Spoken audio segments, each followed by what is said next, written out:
நான் உங்களிடம் சில கருத்துக்களை பகிர்ந்து கொள்ள விரும்புகிறேன்.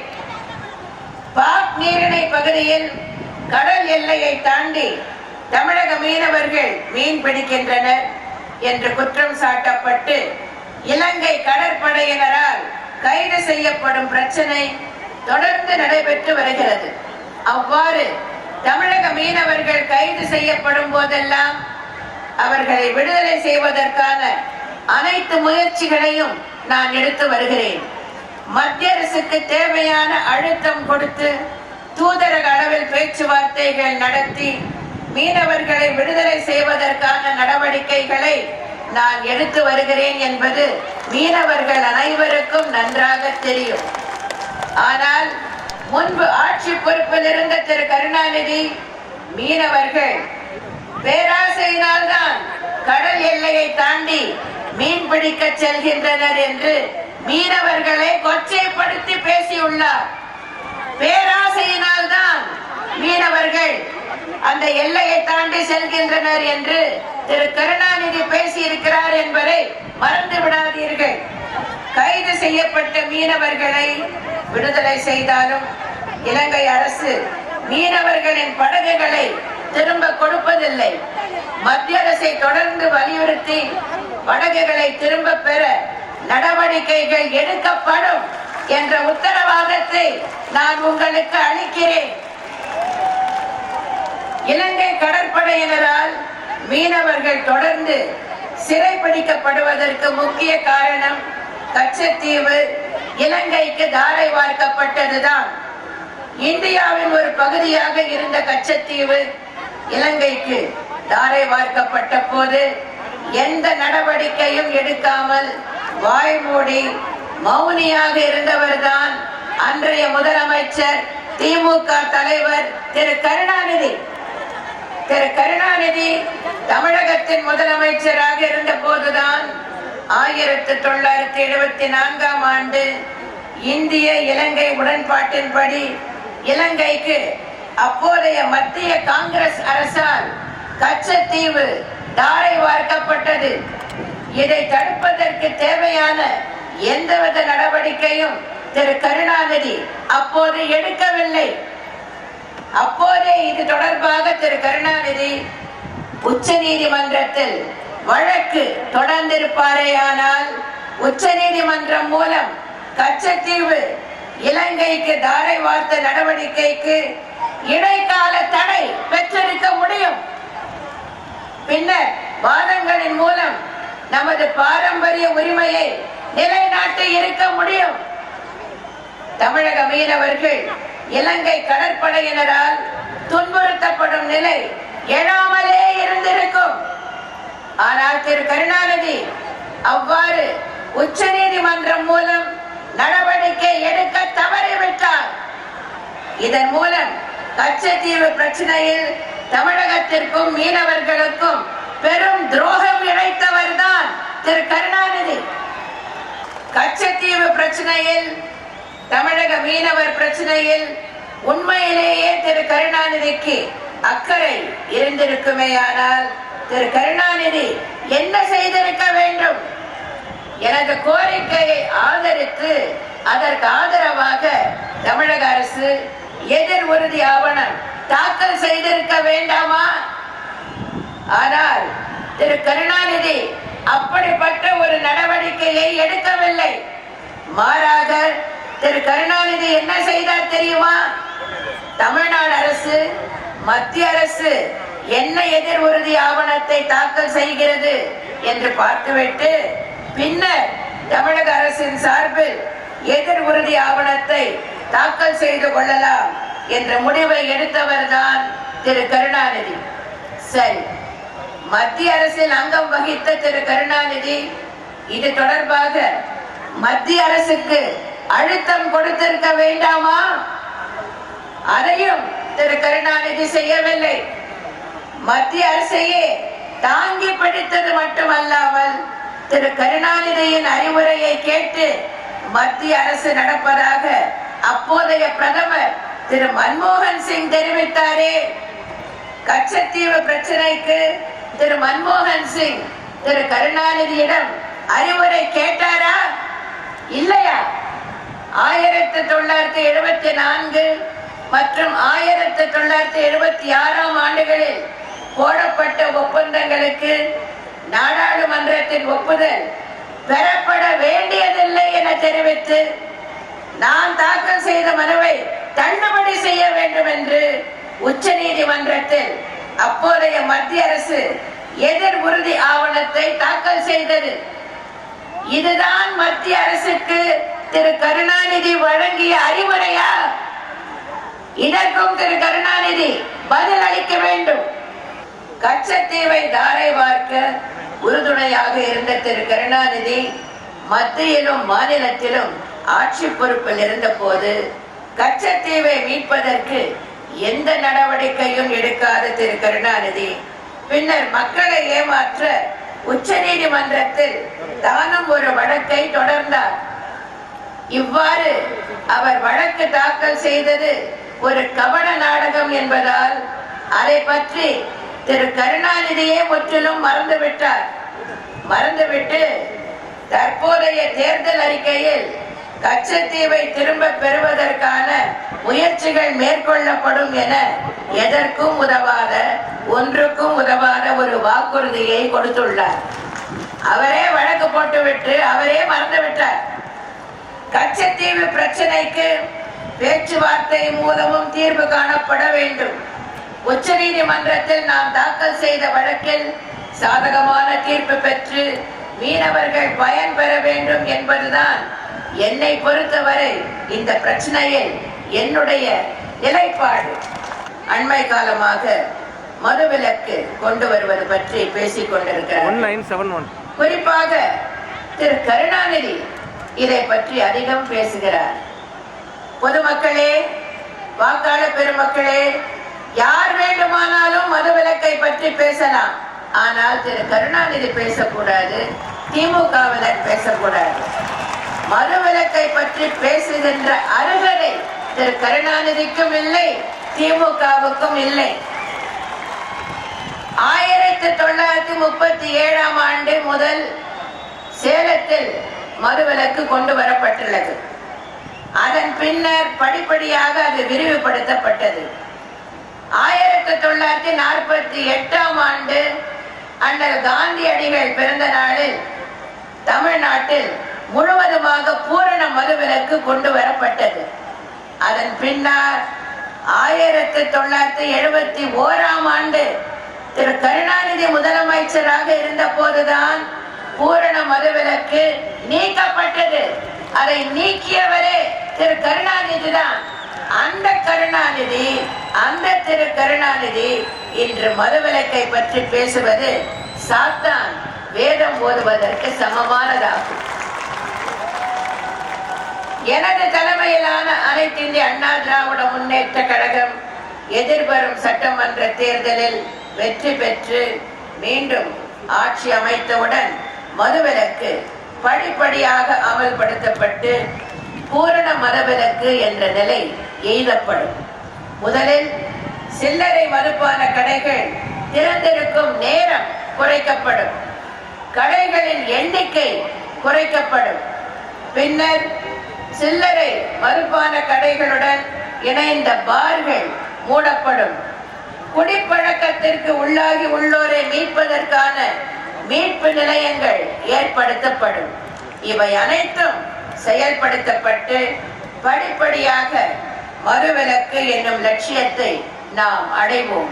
விருதுநகர், சிவகங்கை, ராமநாதபுரம் மற்றும் தூத்துக்குடி மாவட்டங்களில் கடந்த 5 ஆண்டுகளில் 16 தொடக்கப் பள்ளிகள், 14 நடுநிலைப் பள்ளிகள், 78 உயர்நிலைப் பள்ளிகள், 44 மேல்நிலைப் பள்ளிகள், ஒரு மாதிரி பள்ளி அமைக்கப்பட்டு புதிதாக 860 ஆசிரியர் பணியிடங்களும் நிரப்பப்பட்டுள்ளன.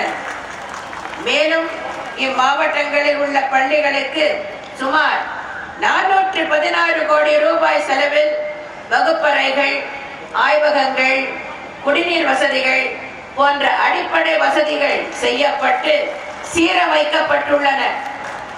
ராமநாதபுரம் மாவட்டம், பரமக்குடி, மற்றும் முதுகுளத்தூர், விருதுநகர் மாவட்டம் சிவகாசி, அருப்புக்கோட்டை மற்றும் சாத்தூர், தூத்துக்குடி மாவட்டம் கோவில்பட்டி மற்றும் விளாத்திக்குளம் ஆகிய இடங்களில் அரசு கலை மற்றும் அறிவியல் கல்லூரிகள் தொடங்கப்பட்டுள்ளன.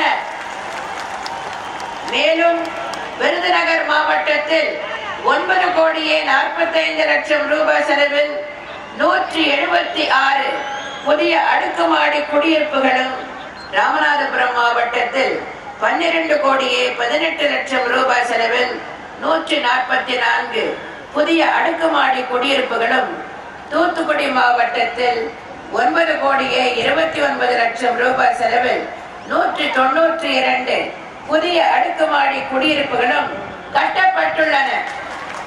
இவையன்றி அனைவருக்கும் வீட்டு வசதி திட்டத்தின் கீழ் விருதுநகர் மாவட்டத்தில் 2,34,00,000 ரூபாய் மதிப்பீட்டில் 78 தனி வீடுகளும், தூத்துக்குடி மாவட்டத்தில் 6,85,00,000 ரூபாய் மதிப்பீட்டில் 326 தனி வீடுகளும் கட்டப்பட்டு வருகின்றன. விருதுநகர் மாவட்டத்தில் அருப்புக்கோட்டை, காரியாப்பட்டி, திருச்சுழி மற்றும் நரிக்குடி பகுதிகளுக்கான கூட்டு குடிநீர் திட்டம் 190 கோடி ரூபாய் மதிப்பீட்டிலும், ஸ்ரீவில்லிபுத்தூர், ராஜபாளையம், சிவகாசி மற்றும் பத்திராயிருப்பு பகுதிகளுக்கான கூட்டு குடிநீர் திட்டம் 173 கோடி ரூபாய் மதிப்பீட்டிலும் செயல்படுத்தப்பட்டுள்ளன, முடிக்கப்பட்டுள்ளன. மேலும் நகர குடிசை பகுதிகளில் சுற்றுப்புற மேம்பாட்டு திட்டத்தின் கீழ் விருதுநகர், ராமநாதபுரம் மற்றும் தூத்துக்குடி மாவட்டங்களில் 3,67,00,000 ரூபாய் செலவில் மேம்பாட்டு பணிகள் மேற்கொள்ளப்பட்டுள்ளன. கடந்த 5 ஆண்டுகளில் விருதுநகர் மாவட்டம் அருப்புக்கோட்டை, சிவகாசி, ராஜபாளையம், ஸ்ரீவில்லிபுத்தூர், சாத்தூர், விருதுநகர் மற்றும் திருச்சுழி ஆகிய தொகுதிகளில் 27 கால்நடை மருந்தகங்களும், சிவகங்கை மாவட்டம் சிவகங்கை மற்றும் மானாமதுரை தொகுதிகளில் 16 கால்நடை மருந்தகங்களும், ராமநாதபுரம் மாவட்டம் பரமக்குடி, ராமநாதபுரம் மற்றும் முதுகுளத்தூர் ஆகிய தொகுதிகளில் 16 கால்நடை மருந்தகங்களும், தூத்துக்குடி மாவட்டம் விளாத்திக்குளம் மற்றும் கோயில்பட்டி தொகுதிகளில் தலா 3 கால்நடை மருந்தகங்களும் புதிதாக தொடங்கப்பட்டுள்ளன. ராஜபாளையம் தொகுதியில் தளவாய்புரத்திலும், ஸ்ரீவில்லிபுத்தூர் தொகுதியில் வன்னியம்பட்டி மற்றும் கிருஷ்ணபேரையிலும், சிவகாசி தொகுதியில் ஆலமரத்துப்பட்டி, சிட்டராஜபுரம், எரிச்சநத்தம், வடமலபுரம், விஸ்வநத்தம் மற்றும் செவல்பட்டியிலும், விருதுநகர் தொகுதியில் அழகாபுரி, செங்குன்றபுரத்திலும், விளாத்திக்குளம் தொகுதியில் காடையூரிலும் என மொத்தம் 12 புதிய ஆரம்ப சுகாதார நிலையங்கள் தொடங்கப்பட்டுள்ளன. விருதுநகர், ஸ்ரீவில்லிபுத்தூர், சாத்தூர், சிவகாசி, சிவகங்கை, ராமநாதபுரம், கீழக்கரை, ராமேஸ்வரம், பரமக்குடி, கோயில்பட்டி மற்றும் அருப்புக்கோட்டையில் 11 புதிய நகர்ப்புற ஆரம்ப சுகாதார நிலையங்கள் தொடங்கப்பட்டுள்ளன.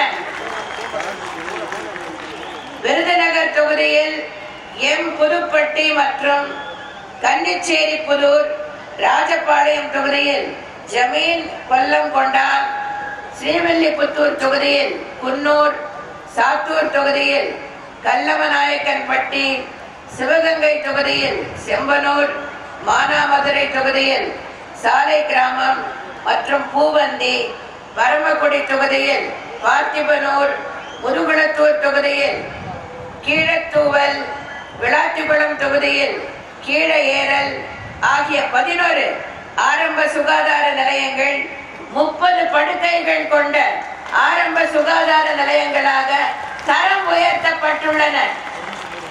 இவை தவிர ஏர்வாடியில் உள்ள மனநல மருத்துவமனை 50 படுக்கைகளுடன் தரம் உயர்த்தப்பட்டுள்ளது. ராமநாதபுரம் மற்றும் விருதுநகர் மாவட்ட தலைமை மருத்துவமனைகள் மருத்துவ கல்லூரி மருத்துவமனைக்கு இணையாக தரம் உயர்த்தப்பட்டுள்ளன. கோவில்பட்டி பரமக்குடி மருத்துவமனைகளில் பச்சிளம் குழந்தை பராமரிப்பு மையங்கள் ஏற்படுத்தப்பட்டுள்ளன. ராஜபாளையத்தில் 20 படுக்கை வசதிகள் கொண்ட குழந்தைகள் தீவிர சிகிச்சை பிரிவு ஏற்படுத்த நடவடிக்கைகள் எடுக்கப்பட்டுள்ளன. அருப்புக்கோட்டை பரமக்குடி மருத்துவமனைகளில் டிஜிட்டல் எக்ஸ்ரே கருவிகள் நிறுவப்பட்டுள்ளன. 10.6 கிலோமீட்டர் நீள சிவகங்கை புறவழிச்சாலை அமைக்கப்படும். இப்பணிக்கான நிலையெடுப்பு பணிகள் நடைபெற்று வருகின்றன.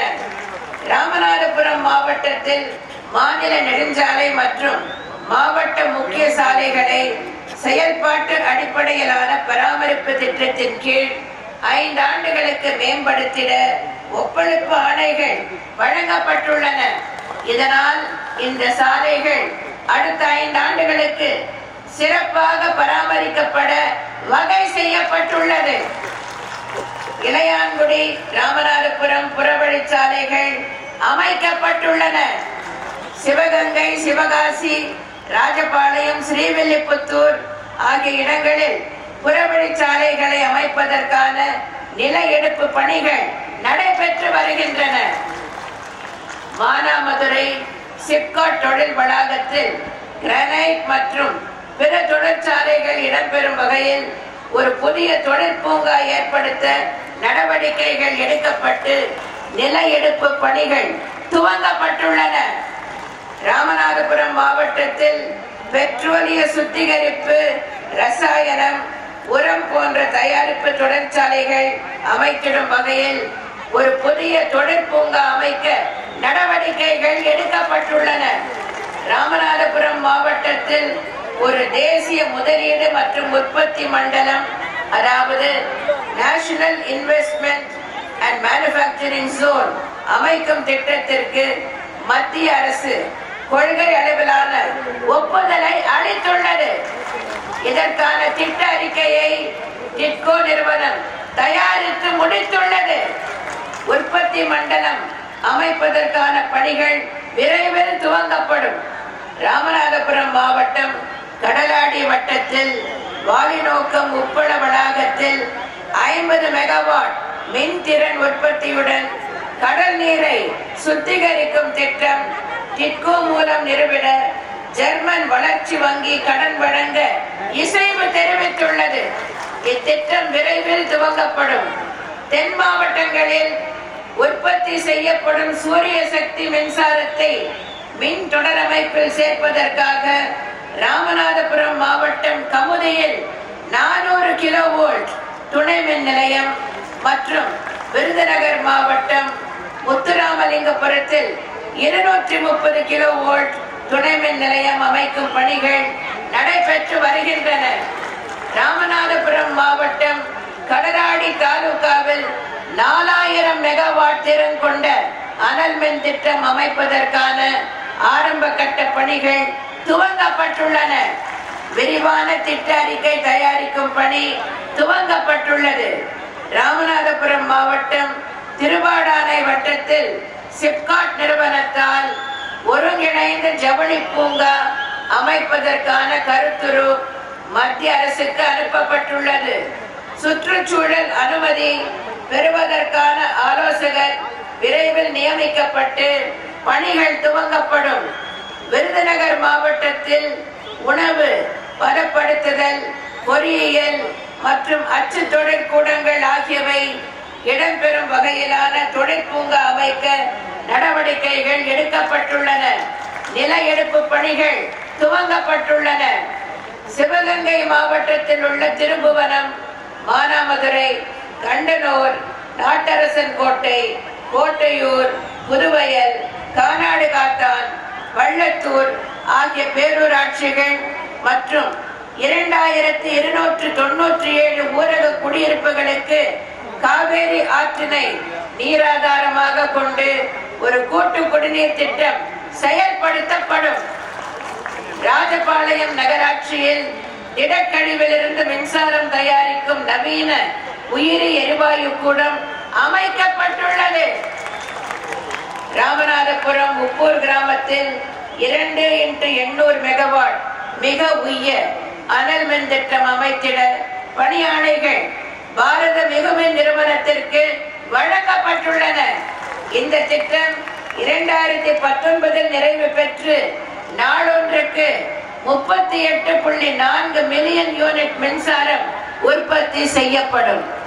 வருகின்ற 16/5/2016 அன்று நடைபெறவுள்ள சட்டமன்ற பொதுத் தேர்தலில் அருப்புக்கோட்டை தொகுதி வேட்பாளர் டாக்டர் வைகை செல்வன் அவர்களுக்கும், ராஜபாளையம் தொகுதி வேட்பாளர் திரு AAS ஷாம் அவர்களுக்கும், ஸ்ரீவில்லிபுத்தூர் தொகுதி வேட்பாளர் திருமதி M சந்திரபிரபா அவர்களுக்கும், சாத்தூர் தொகுதி வேட்பாளர் திரு எதிர்கோட்டை SG சுப்பிரமணியன் அவர்களுக்கும், சிவகாசி தொகுதி வேட்பாளர் திரு KT ராஜேந்திர பாலாஜி அவர்களுக்கும், விருதுநகர் தொகுதி வேட்பாளர் திரு K கலாநிதி அவர்களுக்கும், திருச்சுழி தொகுதி வேட்பாளர் திரு K தினேஷ் பாபு அவர்களுக்கும், சிவகங்கை தொகுதி வேட்பாளர் திரு G பாஸ்கரன் அவர்களுக்கும், மானாமதுரை தொகுதி வேட்பாளர்